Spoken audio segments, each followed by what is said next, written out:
Previously in designer notes, discontinuation of the Hulk. And lastly, some reports are already circulating that the Hulk will finally be LV, not LN. Gosh. Designer notes, subject 31.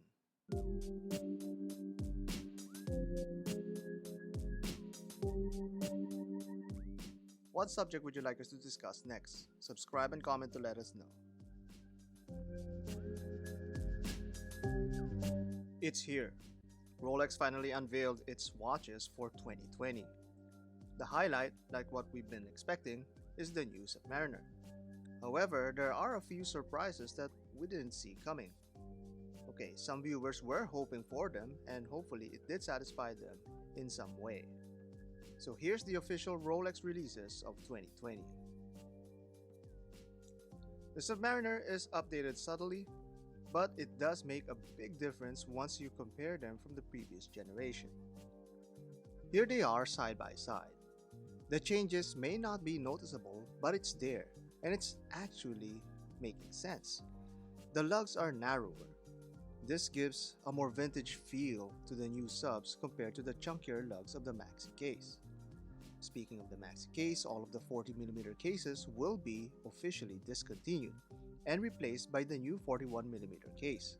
This means that the Hulk will be discontinued as what we've been speculating on. However, part of the casualties of these discontinuations is the 116619LB or the white gold Smurf. The speculation was that both the Smurf and the blue Kermit will coexist, but it's not to be, it seems.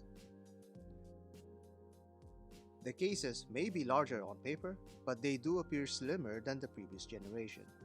The crown guards are now slimmer and less broad on the side. And while viewing on the side, you can also notice a more pronounced curve towards the lugs. The bracelet is also wider by a millimeter compared to the previous version. There is also a noticeable change on the bezel gradations. We can notice that the markers are slimmed down from the previous generation. The dial is somewhat bigger and the hour markers are slightly lengthened. Notice too on the 6 o'clock that the Rolex crown is applied in between the Swiss made, which is not present on the previous models. The new subs uses chromolite that shine blue and are evenly illuminated instead of having an intense brightness upon activation. Also, like what was expected, the new Submariners will be using the new calibers 3230 for the no date and 3235 for the date Submariners. What was expected but did not happen was the replacement for the Smurf. Many were hoping to get a blue dial and blue bezel steel sub, but instead, we did get the black dialed blue bezel Submariner, but not in steel, but rather still in white gold. There is also a green bezel version of these Submariners, and many are dubbing it the new Kermit. So really, the only no date stays true to the original, which comes in pure black, and the rest of the variations have the date complications. There are also other surprises, such as the new Sky Dwellers that now come in an Oyster Flex strap. This blurs the line a little bit from the Yachtmaster, which didn't have an update this time around. These new Sky Dwellers can now be worn on less formal occasions. There are also some new Oyster Perpetuals at 41 and 36mm cases with new colorful dials to choose from. These also sport the 3230 caliber movement, bringing them all to the same line of movements. As more specs become available, these watches will be examined at length.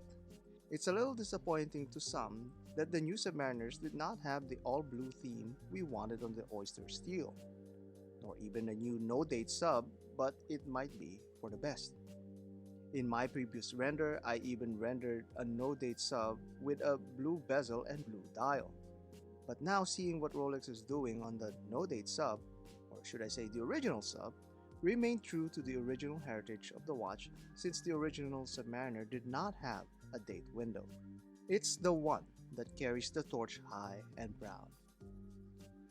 Rolex just made many fans appreciate the original line even more by not straying too much away from its predecessor. Rolex updated the new Submariners to look slimmer, perfecting the dimensions ever so slightly. But if our current generation craves the splashes of color, the Submariner and the Oyster Perpetuals got you covered.